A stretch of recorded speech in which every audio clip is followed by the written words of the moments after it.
patjetër që më duhet me i bë pyetjet që janë shqetësim, edhe pyetjet e cilat qytetarët çdo ditë na dërgojnë, sidomos kur kanë pas të flasim me këtë hematomat. Për shembull, një prej pyetjeve të shpeshta që na ka ardhur është thuhet që ata të cilët kanë këtë problem të mavijosjeve të shpeshta, të këtë kësaj problematike që po flasim, e kanë cilësinë e gjakut më të dobët se të tjerët. Sa mund të jetë kjo e vërtetë?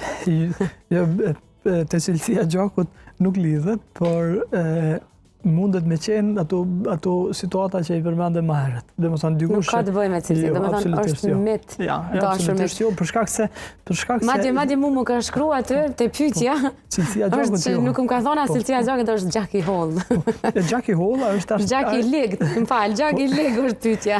A është gjaki më i ligë nëse unë kam hematoma? Që ta citoj mirë shikuesin. Realisht, domethënë ato që e përmendëm dhe më herët, hematoma ndodhin për arsye ndryshme. Domethënë gjak i holl në këtë rast është ai gjak që mundem që domethënë që pacientat që marrin tollues gjakut për një arsye shëndetësore tjetër.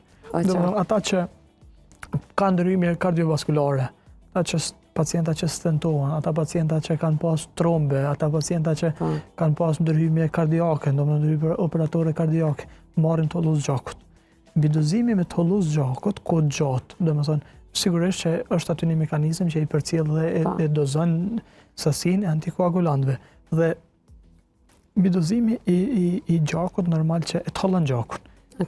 Aty është arsye tjetër. Ose ato raste kur kanë thënë gjaku më i holl, nëse është ndaj sëmundje hematologjike specifike, po në kushte normale jo. Po dhe ndryshimet hormonale të femnat, se hematomat janë bukur shpesh edhe të femnat e reja. Kemi tash të femnat ndryshimet hormonale që i kanë mundet me shkaktuar kanë një farë lidhshmërie edhe me hematoma. Një farë lidhshmërie reciproke është te këto ndryshime, por nuk qëndron ajo që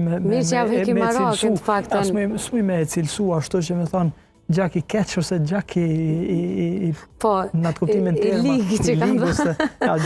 Gjaku është elementet e gjakut. Ose kur thonë disa, unë e kam gjakun e zi kur të lëndon, unë e kam gjakun shumë si ujë. Do me thonë e mosin cilësin, po s'ka të bëjë do me thonë kja. Sigurisht që jo, por ata qëndrojnë mbrapa asaj që thamë fillim që do të thonë duhet më ulëm tu. Kur ka hematoma mavijose, ndryshime, hematoma mavijose në shprehje, kur ka ndryshime ato që i përmendëm më herët dhe petejet, dhe ekimozat, dhe ndryshimet në për lëkurë dalin pa arsye, zakonisht dalin këmbëve ekstremitetet, këmbëve durve, barkut, po në zona ku janë, dhe duhet më ulëm tu.